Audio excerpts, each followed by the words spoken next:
Good morning, everyone, and welcome to the Lodging Juice Live, hosted by Cleveland Research. At this time, all participants have been placed on a listen-only mode, and it is now my pleasure to turn the floor over to your host, Mr. Vince Sepiel of Cleveland Research. Vince, over to you. Thanks. Good morning, everybody. Appreciate you joining us here today. Before we get started, there are a few important disclosures I want to read through. We have 4 participants on today's discussion, all of whom have many years of experience in the lodging industry and are long-standing relationships with Cleveland Research Company. We've conducted regular conversations with these individuals over the years as a way to get a read on important trends in the industry. The conversations are helpful to our research process.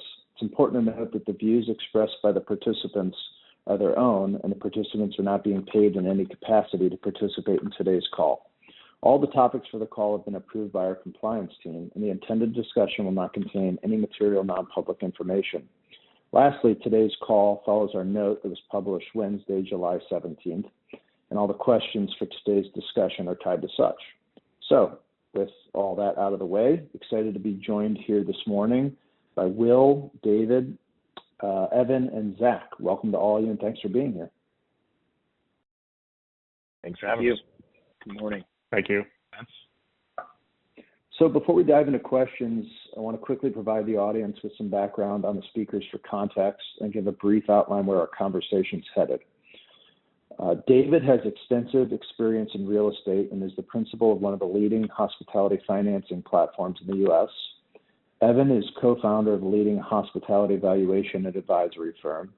Will is responsible for evaluating and executing new development projects at a hotel-focused private equity firm with, I believe, a little over 100 hotels. And Zach oversees a research platform for one of the largest, if not the largest, hotel broker. Prior to that, Zach spent a little over a decade in a leadership role with a large global brand. Second, in terms of where our conversation's headed, we'll be touching on real-time performance just briefly, and then spend the vast majority of our conversation around deals, development, and lending. So to kick it off, let's get right into performance.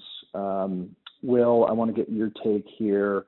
You see the industry figures. 1Q RevPAR was flat, basically a miss for everybody. 2Q bounced back, was up 2.5. Now June was the worst month of the quarter, up only 1.5. A revenue manager survey published last week, we saw people kind of miss a little bit in June, feel a little worse on the second half. Want to get your take on how performance has been and how you're feeling in the last 30 to 45 days. Yeah, no, thanks, Vince, and thanks again for having me join the call. Always fun to talk with the esteemed guests that you put together. So it's been an interesting year for our platform, like you alluded to. We've got pretty big, we're 90% hotel focused, our company, and with that, we have a lot of visibility and a lot of data across a nearly 100 asset portfolio. And it's been really interesting to see. Really, concentration stands out. It's probably the big word I'd use. And I'll get a little more into that. But in June and July, we were down almost 6%. I mean, June was I think a tough month generally, as you alluded to, and July has kind of followed suit so far. And a big reason for some of that is we have a large Florida and Arizona concentration in the portfolio. Now, during, over the last 4 or 5 years, that's served us really well just because those have been pretty hot markets. But as time has gone on, they have softened. They kind of had to. So while I don't like saying we're mid-single digits down in our portfolio, we've also done pretty well in those markets over the last few years. So kind of balances it out. But we're feeling pretty optimistic looking into the rest of the year. Right now, we're forecasting being up about 4% and Q3, Q4 over the first half of over same time last year, I should say. So while it's been kind of a slow start to that second half of the year, we feel pretty optimistic about the fall and early winter as we get to it.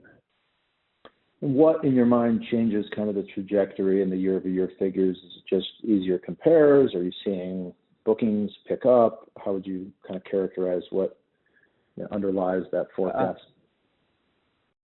Certainly bookings picking up. You know, the group book is getting a little bit better than it has been, which is great to see. And then also, we have had a lot of our assets under renovation, so it's just kind of the natural growth that comes from maybe you were a little depressed from the renovation last year when it was going on. Now we're able to bounce back from that. Got it. So David, Evan, Zach, I want to bring you guys into the conversation here. I know that you maybe don't necessarily oversee a specific portfolio, but how are you guys seeing in hotel investors kind of approach underwriting growth through the second half of this year and into next? Anything to add on perspective on the trajectory of the top line for the industry? It's Evan. I'll jump in probably because I have the biggest mouth. Zach and David are both more knowledgeable, but also more respectful. I think generally the pretty much along the lines of what Will said, kind of in conjunction with that, I think, and also taking into account the LARC data that we produce here through LWHA and our partner LARC, we think that there's going to be a pretty flat revenue this year across the country. Obviously, there's always going to be pockets. There's always going to be assets that are up or down dramatically. But generally speaking, I think we're looking at a 1.6, 1.8% RevPAR growth for the year, driven primarily by an increase of about 2.5, 2.6% in ADR and a decline of almost 1%, 0.8% in occupancy. Some of that's a decline in actual demand. Some of that's a decline in occupancy due to new supply, which is continuing at a decent pace, probably 1.5%, but also certainly slowing given the cost of construction. And so anyway, back to the RevPAR story and the revenue story. During the summer, we're seeing a lot of the high-end travel go overseas. The euro to dollar transaction rate is very much in the favor of the U.S. dollar, strong U.S. dollar, which is why we're also seeing less inbound travel from Europe and more outbound travel to Europe. Again, we had those 2-3 years where no one really went overseas from COVID, and there's still a bit of an overhang of that. We definitely saw that last year in 23, and we're certainly seeing it in summer 24. We're definitely seeing a little bit of a pullback in the sort of the recovery, not necessarily a pullback, but a pullback in the recovery of corporate transient. Leisure transient still very strong, but again, a lot of the higher end going overseas. And then, on the group side, we're seeing slow but steady growth. We anticipate a very good group year in 25, 24. Again, we're probably somewhere plus or minus 95 to 98% of where we were in 19 on a group perspective from a total demand and RevPAR perspective. But again, it's still, it's 4 years later when you look at RevPAR, on a real basis versus, unadjusted for inflation. Then you look at the expense side, which I know we're going to talk about later, things start getting a little wonky. But again, back to pure revenue, muted growth, decelerating growth, but still growth, but definitely need to be careful where your forecasts go going forward. So Zach, David, you hear Evan's comment, and he mentioned just kind of the cost side as well, which is an interesting segue to thinking about not just top line trajectory but also bottom line. You look out at ADR running up a modest 2-ish%, 2.5%, slightly underpacing inflation's cost pressures don't seem to be abating. So when you think about the path for top line and then NOI from where we are right now, how do you think people are kind of underwriting growth in the deals out there?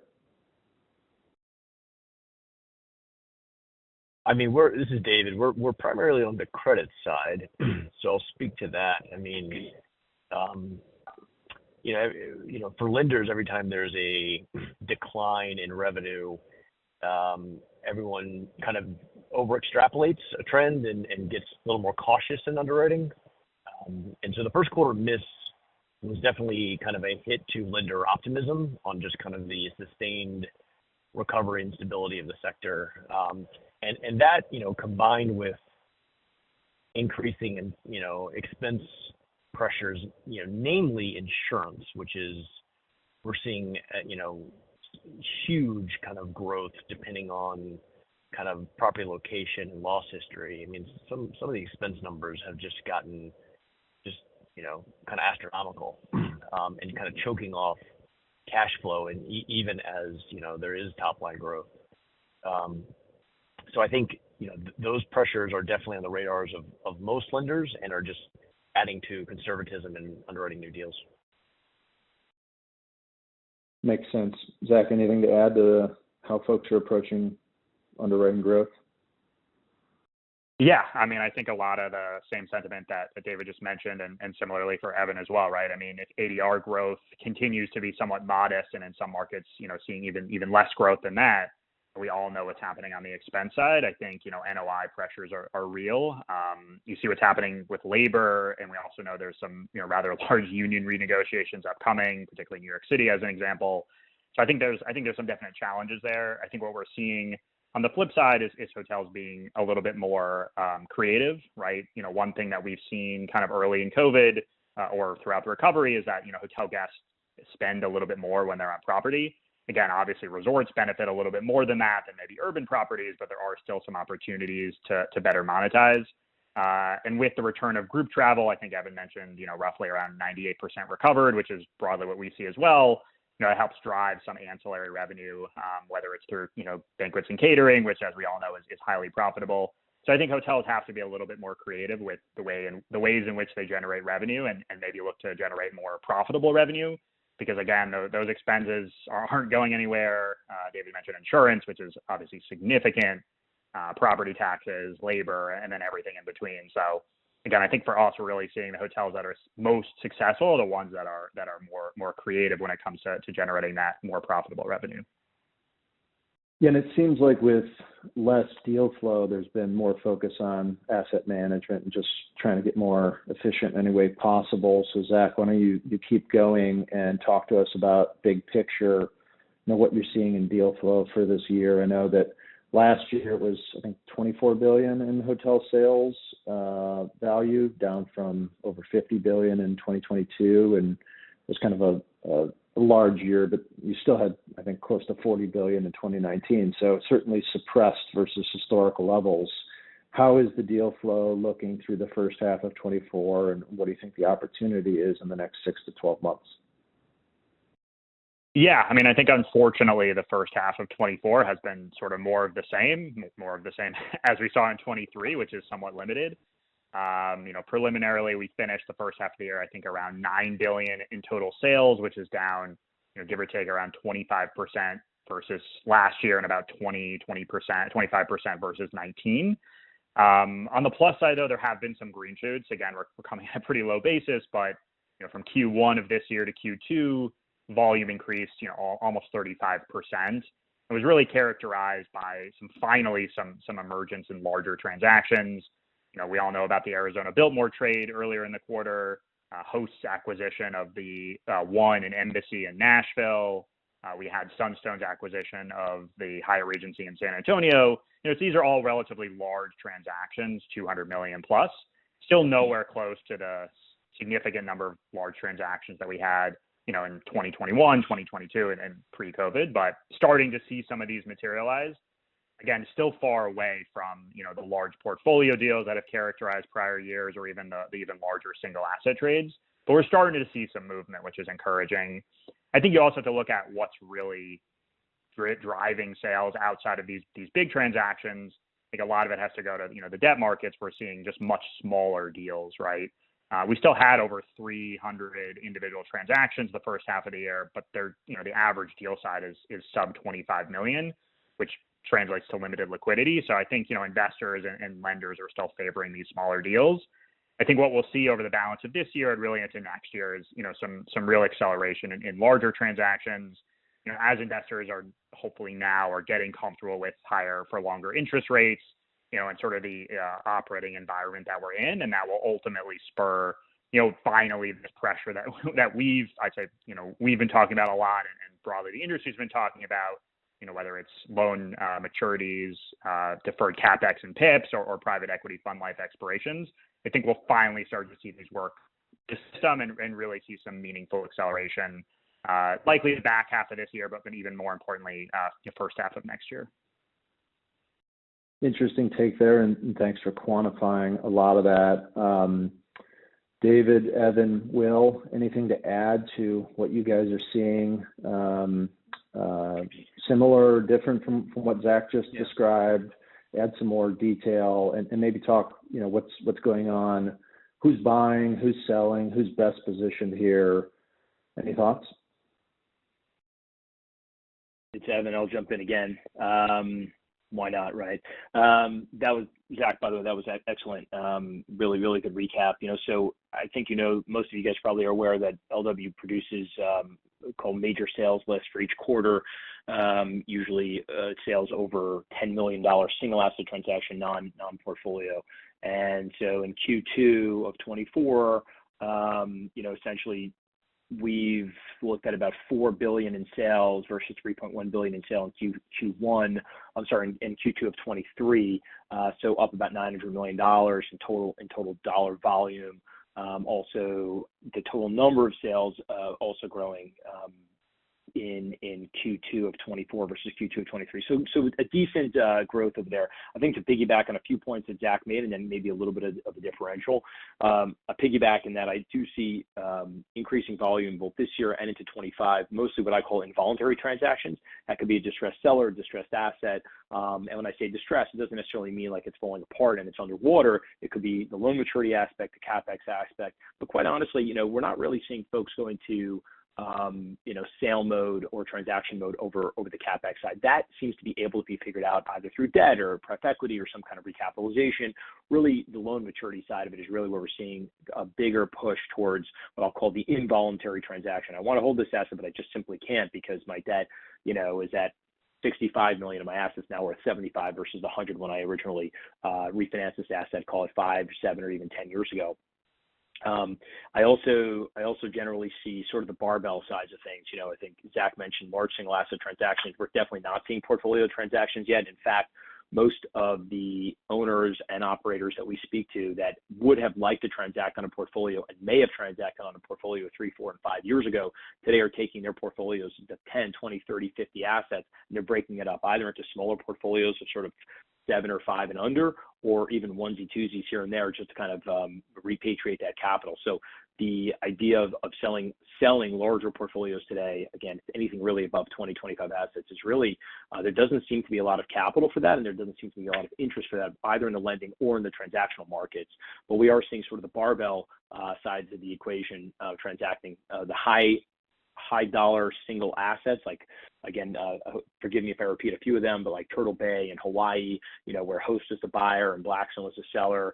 I know Zach just mentioned the one where Starwood was the seller and Host was the buyer. We just saw the one hotel that was in Nashville, the one in the Embassy, the one hotel in New York City selling for almost $1 million for a union asset, and that was also Starwood as the seller and Host as the buyer. William Vale selling in Brooklyn that we actually were the asset manager on for almost a year.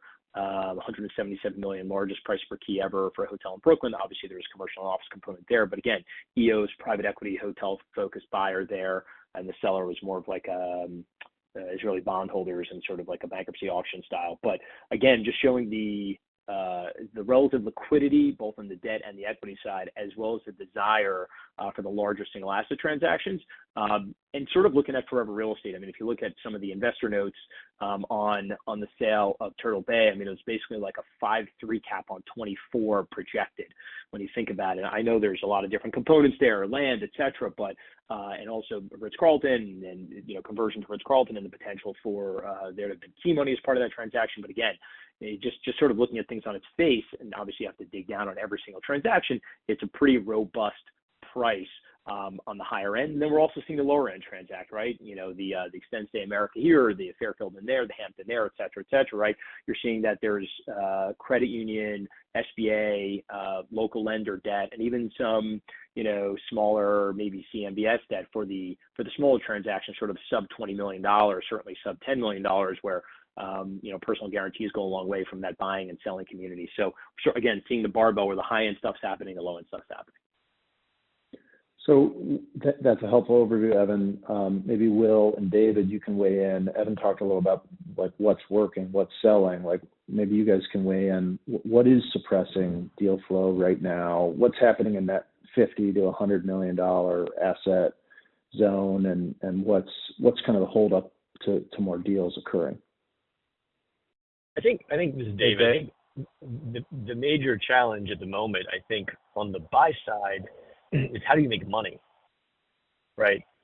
If you're buying for an 8 cap, but the cost of your debt is 7%, plus amortization, then your cash on cash return is like 6%, which is that's clearly not accretive. You can go to AAA rated bonds and get a yield that's very similar to that. So the question is like, what is motivating buyers to pay for assets? And what we're generally seeing, to kind of piggyback on what Evan was saying, is the barbelling. Like there's assets that are being acquired because these assets don't come available very often. It's kind of a once in a cycle or even a generational opportunity to kind of grab trophy assets. Or it's and that's on kind of the bulge side. On the smaller side, it's largely local buyers buying with syndicated equity. The institutions don't seem to be, playing in kind of the yield game, or the asset aggregation game, I should say.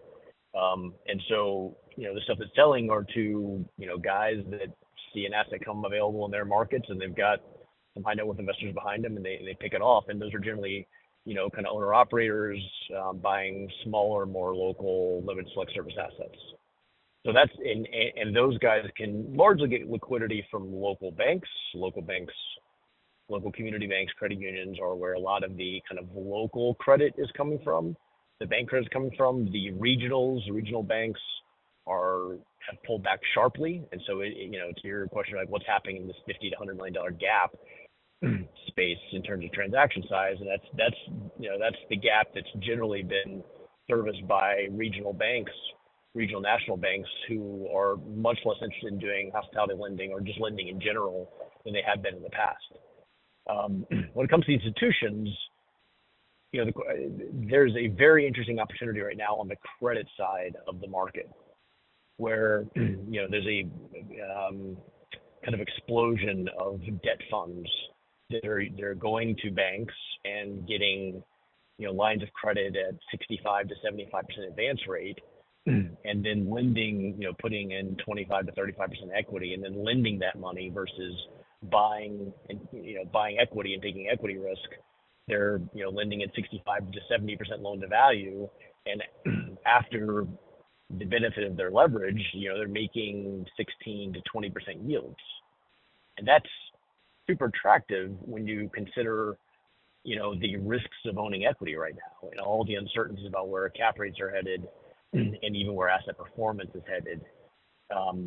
So we're seeing there's plenty of capital out there, but we're seeing the credit side of the equation be a lot more attractive to some of these kind of larger institutional money managers than loading up on equity bets. That's David, helpful. I think I was going to piggyback on David a little bit. Yeah, go for it. Not to digress into what we're buying, but a big part of our shop and arguably the biggest part of our shop for the first half of this year at least, and probably last year too, has been the credit side. When we go to our investors, they're investing in fund vehicles with us. We have the discretion to place it as equity or debt when we're going to invest. And when we tell them that we can, get that back leverage at, 60, 70% and be able to, place ourselves last dollar at that kind of 65 to 75% of the capital stack and get them a 19% return, they don't really mind the fact that the transaction market isn't doing a whole lot. We continue to buy, but everything we're buying has a pretty specific story to it, and usually that story involves value add, because I think to that point of the yield you're buying at and the cost of debt, there's no such thing as like, and then you put on top of that the increase in expenses usually outpacing revenue growth. The only way you combat that is to buy a value add asset, and that's happening for us in that $20 to $40 million asset value space, where the lending lines up and you can get it priced at the right point that you can make an equity deal, get to that target of that 20% return. So David and Will bring up an interesting point, and Evan and Zach, maybe you can weigh in here. Like, why take the risk on the equity side when you look at what debt funds can make? Are the returns on equity good enough to cause people to take the risk and drive an acceleration in deals in the next 12 months, or do you think that we're kind of at a bit of a standstill? Well, in a word, no. Yeah, go ahead, Zach. Go ahead. Oh yeah, I mean, yeah, your answer will be more eloquent than mine. No. I mean, I was going to say that's kind of why we just haven't seen that many transactions, right? Like there's equity, people that invest in hotels from an equity perspective, to Will's point, often now have debt funds, and that's where they've sort of allocated the majority of their capital for semi-obvious reasons. I think that part of it also is, and I know we'll get into this, but the bid-ask spread continues to be somewhat wide. And so from an equity perspective, right, if you don't see the path to, clear returns, and the bid-ask spread is wider than those buyers would like, I think that's why we haven't seen this acceleration in activity. I think our viewpoint is that there will be a capitulation at some point, likely not, the next 6 months, but likely early 2025, mid 2025, and that will drive, meaningful, equity investments. I think it's also very market specific. I mean, there are some markets, right, where we've already started to see this, bid-ask spread compress, and so values in many cases are very attractive from an equity perspective. If you have conviction that, performance will continue to increase to some capacity. And there are some markets, right, where you can not only buy below 2019 levels, but you can buy significantly below discount to replacement. And there's some really meaningful opportunities from a performance perspective. But these are I'd say somewhat few and far between. And that's why, again, broadly speaking, I don't see transaction activity meaningfully increasing. Again, with the exception of some of these pretty iconic assets. Evan touched upon a lot of them. And in that case, from an equity perspective, there are really meaningful returns to be had. Yeah, Evan, thoughts on kind of add a little bit. Deal flow, yeah. bid-ask spread? Yeah, thoughts on everything. So just to kind of go back to the credit versus debt. Yeah, I mean, credit versus equity. Yeah, I mean, I think that's why you're seeing a lot of the private equity funds, a lot of the larger firms go heavy into credit because the returns simply aren't there on the equity side, because the sellers aren't generally willing to sell. And when you do, you go out there and you get debt at, fixed rate debt at, 6.5, 7.5, and, floating rate debt at 8.5 to 10 or more, right? Depending upon the transitional nature or stability of the asset, right? And so when you leverage that against buying something at a 9 cap, the returns just aren't there. And then you look at the credit side of the equation, whether it's mezz or whatever it is, you can be at 75 cents on the dollar, rather at 100 cents on the dollar on the equity side, or even 65 to 75 cents on the dollar on the credit side, and you're returning 16 to 20% IRRs. You're able to leverage your debt position with a more significant lender if you're a private equity firm or a private equity lender or other. So the differential is simply not there, and the lower risk and higher reward, which is a weird thing to say, is certainly on the credit side. In terms of the bid-ask spread, again, sellers still think their assets, if you have a good quality 5-year-old or newer home 2 suites in the middle of America, that's performing at $100, $120 RevPAR, that seller believes it doesn't really need any CapEx, great brand, great asset, great market even, 110%, whatever, RevPAR penetration. Obviously, that's just an example. The seller still thinks that's a 7.5 cap. And the buyer's like, how's that a 7.5 cap if I'm going to have to go out there and get debt at 8 or 8.5, or even at 7.5, I'm at neutral debt. How does that make any sense to me? Also, in a lot of these like middle level assets, you're seeing that, the thesis is kind of baked, right? And so the sellers, if they actually want to transact, really need to decrease their expectations on a price per key in most cases. Again, I'm talking about more like the commodity level stuff, the assets that are, comfort suites all the way up through even a full service Marriott or Westin or Hyatt or IHG, et cetera. You're looking at assets that are in fact to some extent commoditized, and it doesn't make a whole lot of sense to buy those assets at anything less than 8.5 or 9 today, especially where debt is. And even at that level, still doesn't make a whole lot of sense. You have to work really, really hard to get that up to a 15. And so, but the seller, if they don't have a debt maturity and they don't have a CapEx requirement, they don't have a fund maturity, they don't have a reason to sell, they're saying, well, I'm enjoying, 10, 12 cash on cash, yield on cost or whatever. Why am I going to sell for a 9 or a 10? Well, okay, I hear you, and that's what you're seeing. And so I think what Zach was alluding to earlier, is that we're seeing the end of that, where the debt maturities are coming, and they're like, okay, well, now I can't refinance myself out of this. I don't have a choice but to sell. You go to market, 2 things are happening. A, both on the debt and the equity side, guys like David are simply not taking, and Zach's colleagues, like they're simply not taking your asset to market for debt or equity if you're not being realistic about it. They don't want to waste your time, and they don't want to look stupid to the market. Whereas in the past, maybe they took something out with a little bit of lofty expectations. Today, they're not going to waste their time because there is a good deal flow coming, and also they don't want to look silly like they don't understand the market, and they don't want to lie to their clients, right? And so that kind of puts the seller on their heels. But we're still seeing a pretty large bid-ask spread on the seller-buyer side, but we're seeing the seller come to the buyer, not the other way around, generally speaking. Again, the higher-end stuff, even more so than a tremendous opportunity on the equity return side, I think it's also just forever real estate, right? Host buys something and they know they're going to hold it for 15 or 20 years. Family office, wealthy person buys something, they know they're going to hold it for 10, 15, 20 years. And so if they make a 5 or 6 on it, or an 8 or 9 at the end of it, it's really not the end of the day. They're not IRR driven per se. They're not, exit cap rate or exit rate driven as many of the private equity firms are, which is why we see those guys shifting way more towards credit than we do the equity side. That's a helpful overview there.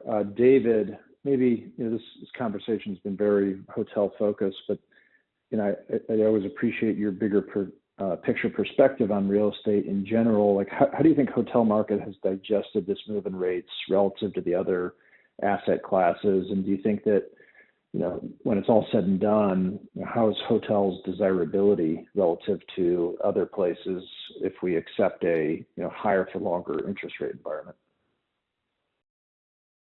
Yeah, and just for a bit of background, our firm finances all kinds of real estate. We have a very, very active hospitality platform, but we do finance the rest of the major real estate asset classes. And to answer your question, hotels have gotten a huge boost in the hierarchy of commercial real estate from the pandemic and its kind of resilience during the kind of high inflation environment that we find ourselves in. Other real estate asset classes are getting hammered by rates. There's a lot of sensitivity, a lot more than hotels, to interest rates in the multifamily market or the industrial market or the self-storage market, things that sold at really, really tight cap rates. Because, the multiples, I mean, if you were an apartment complex as a multiple of NOI, you were selling in, the 20 to 25 times NOI range versus, something like the 12 to 14 times the NOI range for hotels. Given the cost of debt, those properties are nowhere close to those cap rates. And so while there has been, talk about multifamily for a second, there's been this huge kind of rent growth through COVID that has certainly helped, top line and bottom line. The cap rate expansion has just wiped out, kind of at least paper equity everywhere. So that, apartments are still trading, and they're trading at attractive valuations, but that's partially just due to a scarcity thing. There's a bid-ask gap in the hotel world. There's a massive one in the multifamily world, and other real estate asset classes that have similar dynamics, formed, which is that, if my debt costs 6 to 6.5%, how in the world am I going to pay you a 5 cap for your multifamily asset when most of the major rent inflation has already happened? So, a lot of these markets are largely at standstills. There's generally the multifamily fundamentals are holding up. The industrial fundamentals are holding up, although on the kind of new big box side, things are kind of overbuilt some. The self-storage market is really being challenged right now because people are not moving, which that creates a lot of self-storage demand. The demand is falling. They also have kind of an interest rate challenge. And then there's the office asset class that is, has huge storm clouds overhanging it, and who knows where we're headed. And there's a lot of conservatism around that asset class, and lenders are being very, very cautious with office, partially because they've made so many bets already on that asset class that they don't know how those bets are going to work out, and they're certainly not going to do more while they're kind of potentially going to take major hits on deals they've already done. All of which kind of points to hospitality as being, a surging asset class within the kind of, demand side of credit, because it has held up, because it does have a lot more cash flow relative to value and relative to debt. It can service debt at higher interest rates in a way some of these other asset classes, even though they're performing, really can't. But office and storage have taken a big kind of reputational hit, and hospitality has, largely replaced them in terms of what lenders want to do. So, and just as one indication of that, CMBS pools used to have to limit the number of hospitality deals they did to something like 10 to 15% of the pool. The investors just did not want to buy pools that had too much hospitality concentration. That is now, that rationing is largely gone, and it's actually office that is being heavily rationed in these pools, just as an indication of kind of how far hospitality has gone. It's a really great big picture perspective. And Will, I want to get your take here on a little bit more ground level. You hear David's comment. It sounds like there's folks increasing allocations to hospitality. Then we're also hearing that, hey, what used to be a 7.5% and 8% cap is now a 9%, given this move in rates. So, like, where do you think things are headed from here? Is it, on one side, there's arguments that there's a bunch of potential buyers given the relative attractiveness of this asset class. On the other side is, are sellers really willing to accept a 9%? And that's kind of the bid-ask spread. So where do you see this shaking out in the next 6 to 12 months? That's a good question, and something, it's hard to pinpoint where cap rates are going to sit, but I guess I'll just talk through it this way. And, it's maybe overly simplistic way to look at underwriting, but, let's start from the finish line, which is, what am I trying to get to? And that's, call it a 20% IRR on a 5-year hold. I can work backwards and figure out what my pro forma is going to look like. And then I can keep going and say, what's it going to cost to renovate this asset to get it to the quality point that it'll satisfy my pro forma. And then I'll call David and ask him how much my debt's going to cost, and I'll plug that in. And that kind of tells you what you can buy the asset for, and that tells you what the cap rate is. And that's kind of always been, my personal underwriting attitude, and I think our shop takes a very similar approach to it as well there. To get to your cap rate point now, you're talking about the relationship with interest rates too a little bit. So as interest rates come in, that should give some relief to it and allow, and cause cap rates to come in a little bit. But with that said, I think it's asset by asset, and the more that you've got to plug into that CapEx part of the equation to have the hotel that can perform to hit your returns, the more the cap rate is probably going to suffer from it and stay elevated. So you mentioned the CapEx, and Zach, I'd love to get your take here. We've been hearing for some time about the level of PIPs required, significant costs associated with them, and that the brand's period of forgiveness of lax enforcement, that those days have passed. Do you buy this? Is it already happening? Are we seeing a step up in deal flow due to these upcoming PIPs? And if not yet, do you foresee a time that it will become a major driver? Sounded like Evan's comment earlier was more about maturity as opposed to something like this forcing it. So where do you see these PIPs playing out? Yeah, I think, for context, right, if you look to pre-COVID levels, so the period of, let's say, 2012 through 2019, on average, the U.S. hotel stock was, about 15 to 20% of hotel stock was to some degree renovated on each year, right? Not saying full renovations, but at least soft goods or something to that level. I think we all know what happened through, most of 2020 through, let's say, early 2023, even mid 23. This level shrank to 0 in some markets. When we look holistically, it shrank to about 10% of hotel stock. So, just broad level averages, U.S. hotels, about 40% of U.S. hotels are now 5-ish years behind where they should be from a renovation perspective. So there's significant deferred CapEx. We know that so many owners had to kind of dip into their FF&E reserves at some point in COVID to make payroll or make their debt service payments or something, right? So the money just isn't there for a lot of hotels. I don't think we've seen this play through from a transaction perspective yet. Of course, there are some examples, some really large iconic hotels that we can talk about. But broadly speaking, it hasn't been a major driver yet.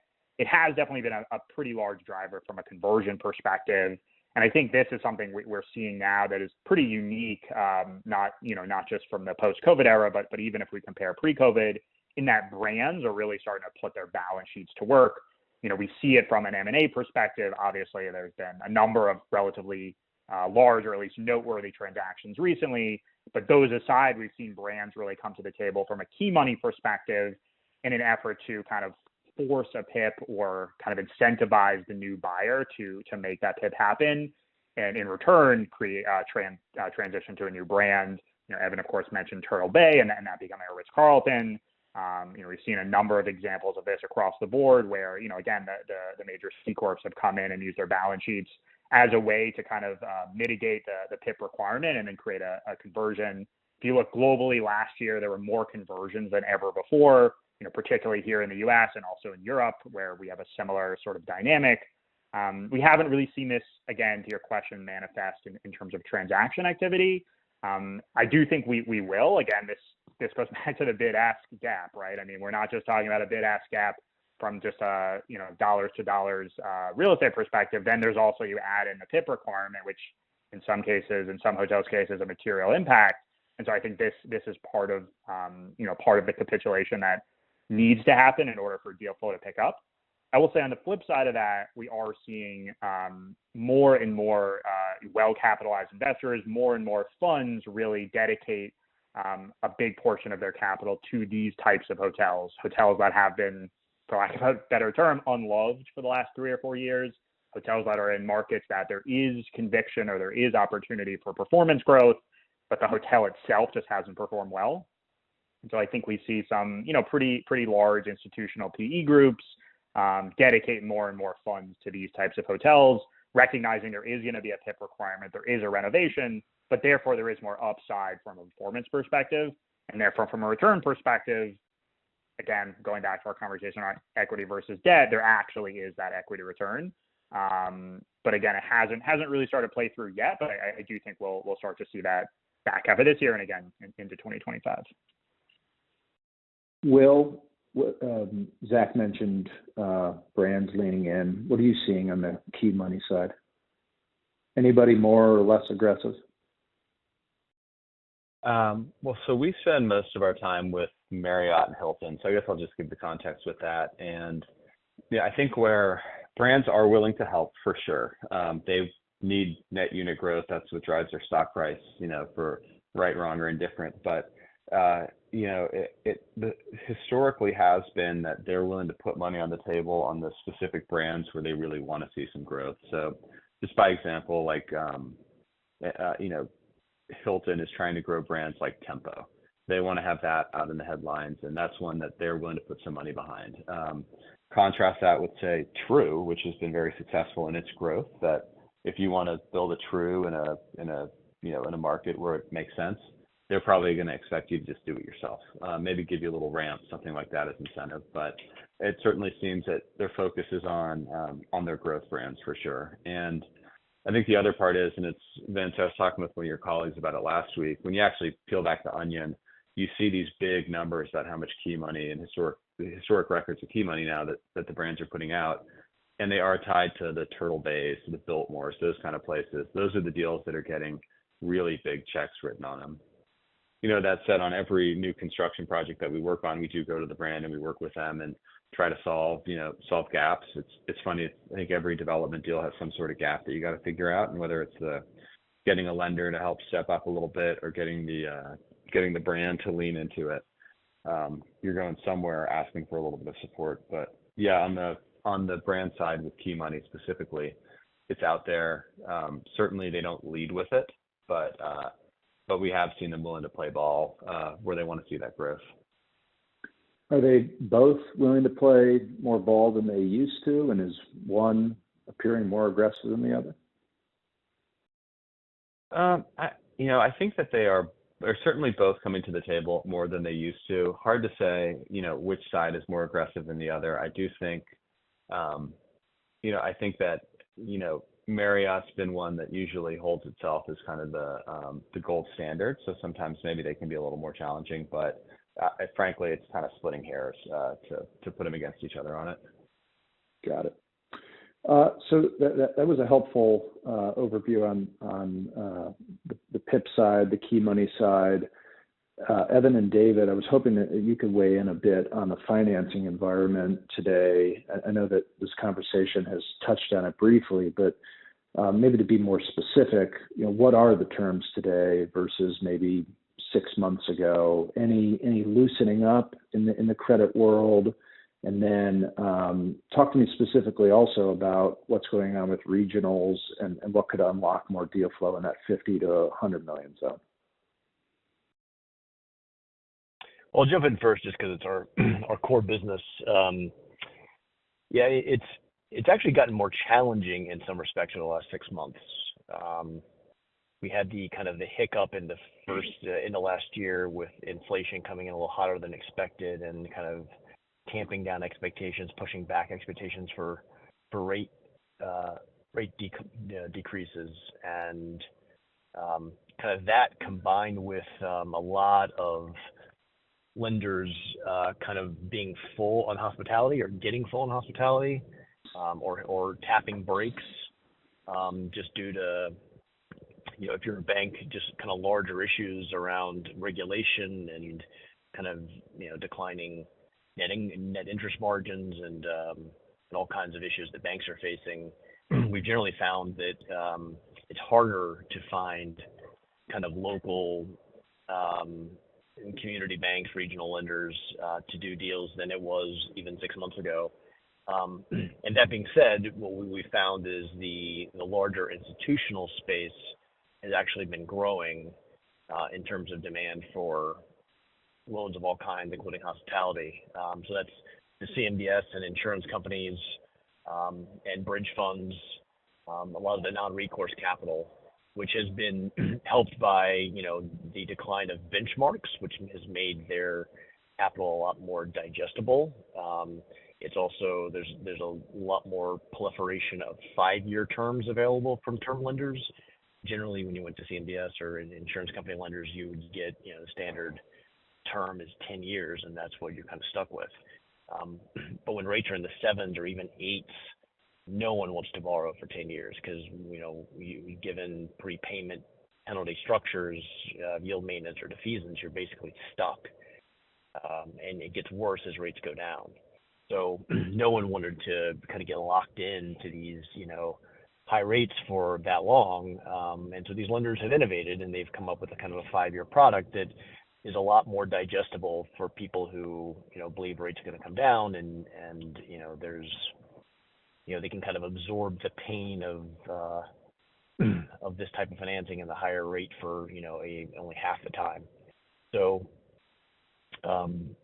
in general, there's plenty of liquidity in the markets more broadly. There's less of it from banks than there was 6 months ago. The regional banks have continued to struggle. One, they've had a disproportionate amount of issues in their existing portfolio, and they're also regulated to, in ways the smaller banks are not, to kind of being forced to deal with issues kind of earlier. So they've, we've generally found them, kind of net shrinking asset portfolios versus expanding them. So, in general, with the decline of benchmarks and spreads having come in a little bit, you're borrowing in the kind of high 6s to high 7s for kind of fixed rate financing, depending on kind of leverage and kind of risk profile. In the debt fund market, you're borrowing in the kind of 9 to even 12% range, depending on leverage and amount of in-place cash flow. It's a helpful overview there. Evan, things getting better, worse, staying the same on the financing side?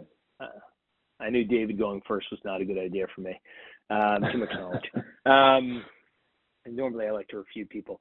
But no, I think things are definitely, I don't know if they're getting better or worse. I think that they're different. I think that the markets are much more settled in a way, if that makes sense. Like, yeah, they're still expensive, and yeah, listen, people use the word liquidity. There are a significant number of lenders willing to lend on hotels. There are a significant number of lenders that have lending programs on hotels. That includes mezz, pref, certainly senior. That includes, to the extent that they can, credit unions, to the extent that they can, regionals, although to David's point, they're quite stressed right now.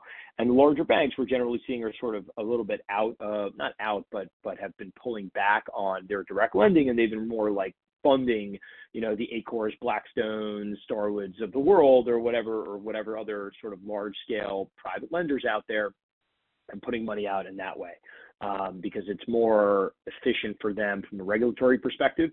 Even though the ultimate collateral is the same, apparently the regulators, don't see that as the same as many of us do. But again, we're seeing, it's interesting on our side because we do valuation, so we're working on a lot of transactions. If you're in the finance world, you're working on maybe 5 at once, which is a lot, right? In our world, we're working on 50 to 100 a month, and we see a lot. And there's really very little consistency.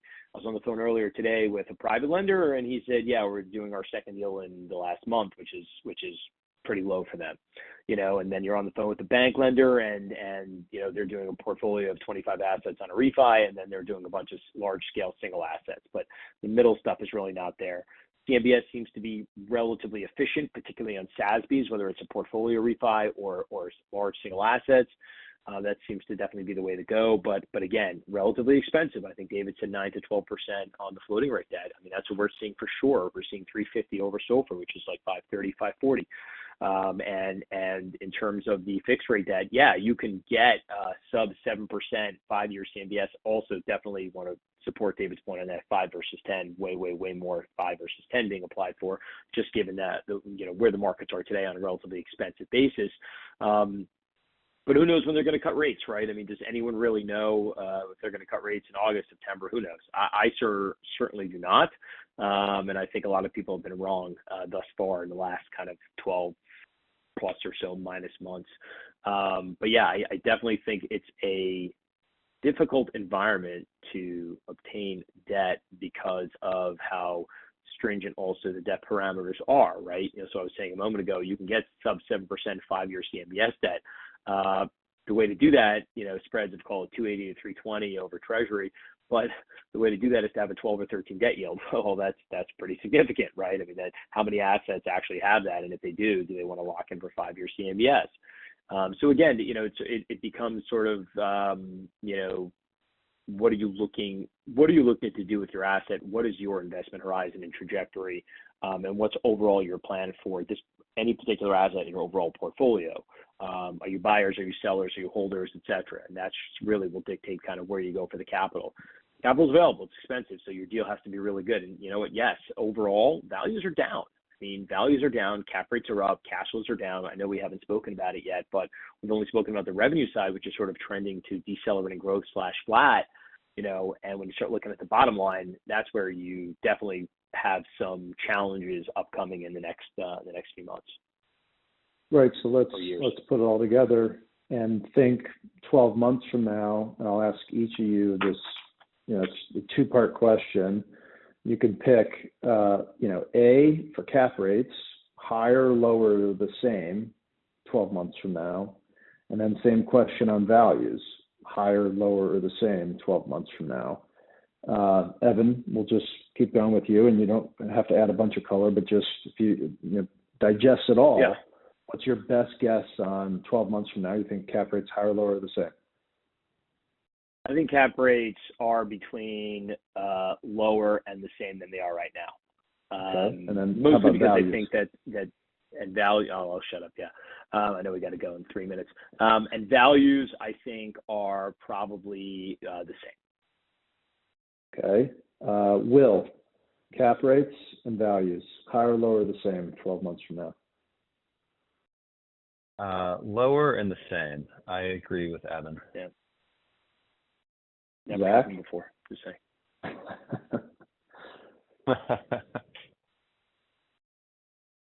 Zach, cap I'd rates say higher, lower, the same in the middle of 25, and then same question on values. be a little contrarian. I'll say cap rates are up a little bit and values are about the same. Okay. David? I'm going to go further contrarian. I'm going to say cap rates are down and so are values. Interesting. Capping lower cash flows. Yes. We covered all the ground there. Last thought, buy versus build. There's a lot of moving pieces to each, but just to spend the last couple minutes here, anybody have a perspective on that, given where construction costs are, timelines, financing, things getting better, worse, or staying the same in new construction? We're financing quite a bit of it right now, and without dissing my clients, I would say you buy, you don't build new.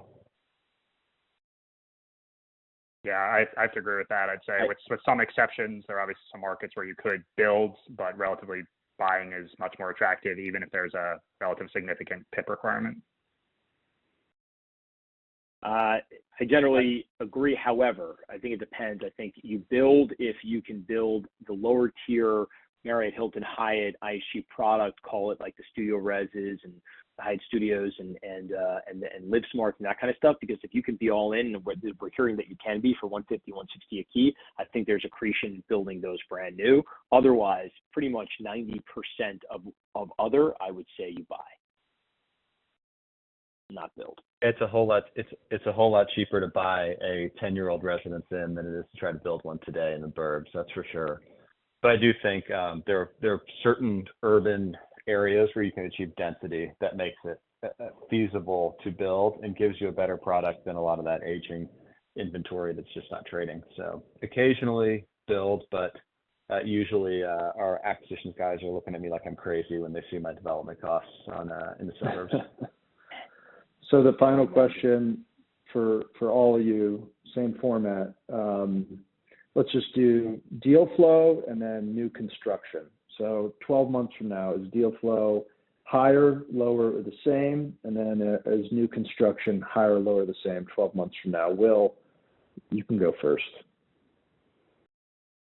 Deal flow is going to be up. The dam's got to break at some point now, and there'll be some winners and losers with it. But I think new construction continues to if not taper as quickly as it's been, still continue to taper. Okay. Evan, deal flow higher, lower, the same, middle of 25, and then new construction, groundbreakings, picking up, staying the same, or declining? I'm the same. I think the middle of 25 deal flow is up just because of all the different parameters we've discussed on the call, and that new construction is down. I just think construction costs continue to increase, and lending costs don't come down enough for that to make any sense. Fair enough. Zach, deal flow, construction costs, middle of 25, higher, lower, the same? I think, yeah, deal flow I think is going to be up materially. All these pressures we've talked about, to Evan's point, forced sales, whatever you want to call it, I think those will be in full swing. Finally start to see some portfolios materialize. So up materially. Construction, I think, stays the same or goes down even a little bit further. Last comment, David. Yeah, I'm gonna concur. I think there's gonna be a lot more deal flow, and I think for that reason, there's gonna be a lot less construction because it'll be just too easy to buy much cheaper basis, where you can have an income producing asset much sooner than building something and taking all that risk. Great. Well, hey, Will, David, Zach, Evan, appreciate all you guys being here today. Thought the conversation was helpful. We went all around the industry. For the audience, keep an eye out for other Travel Juice live talks we'll be hosting, and hope to see you guys soon, maybe out at the lodging conference. Thanks, Vince. Thank you. That was Thanks, great. everybody. Ton of fun, guys. Have a good week. Two. Thank you very much. This does conclude today's conference call. You may disconnect your phone lines at this time and have a wonderful day. Thank you for your participation.